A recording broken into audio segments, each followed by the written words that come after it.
میں سلام عقیدت پیش کرتا ہوں ان والدین کو جو اپنے بچوں کو حافظ قرآن بنانے کے لیے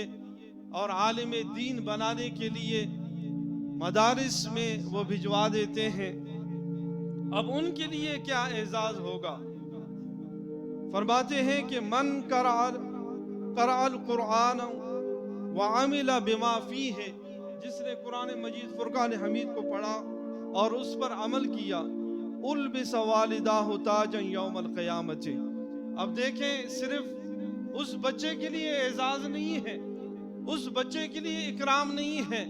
قیامت کے دن فرماتے ہیں کہ البس والداہ تاجا یوم القیامت، اس حافظ قرآن کے والدین کے سروں پر قیامت کے دن اللہ رب العزت ان کو تاج پہنا دے گا۔ یہ اعزاز ان بچوں کے والدین کے لیے ہے۔ فرماتے ہیں کہ ضوءہ احسن من ضوء الشمس، اور اس تاج کی جو روشنی ہوگی، جو چمک ہوگی، فرماتے ہیں کہ وہ جو سورج چمک رہا ہے، فرماتے ہیں اس سے بڑھ کر اس کی روشنی اور چمک ہوگی۔ اللہ اکبر کبیرہ۔ یہ تو کہتے ہیں کہ اس کے والدین کے لیے یہ اعزاز ہوگا قیامت کے دن، اور فرماتے ہیں کہ اس حافظ قرآن کے لیے کیا اعزاز ہوگا،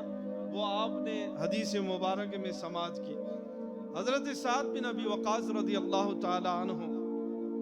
فرماتے ہیں کہ سرکار دو عالم نور مجسم حضور پر نور سید العالمین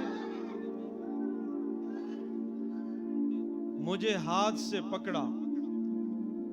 اور پکڑ کے فرمانے لگے کہ خیرکم من تعلم القرآن وعلمہ، فرماتے ہیں تم میں سب سے بہترین انسان وہ ہے جس نے قرآن پڑھا،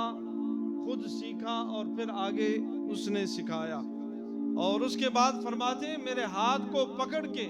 سرکاری دو عالم صلی اللہ علیہ وسلم اس مجلس میں لے جا کر مجھے بٹھا دیا جس مجلس میں صحابہ قرآن مجید فرقان حمید کی تعلیم حاصل کر رہے تھے اور قرآن حفظ کر رہے تھے۔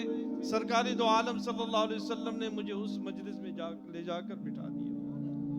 تو عزیزان من، قرآن مجید فرقان حمید سے جو وابستہ رہا، اللہ رب العزت نے اس دنیا میں بھی اس کو عزتیں اور عظمت عطا فرما دی، اور قیامت کے دن بھی اللہ رب العزت انہیں اعزاز و اکرام سے نوازیں گے۔ لیکن شرط یہ ہے کہ وہ حافظ قرآن صرف یہ نہ کہ صرف قرآن حفظ کر کے چھوڑ دے، بلکہ نہ، فرماتے ہیں کہ وہ حافظ قرآن جس نے حفظ مکمل کی اور فرماتے ہیں کہ اس کو پھر یاد رکھا اور قرآن مجید فرقان حمید میں جو حلال کا ذکر ہوا ہے اس کو سمجھا، حرام کو حرام سمجھا، اس پہ عمل کیا،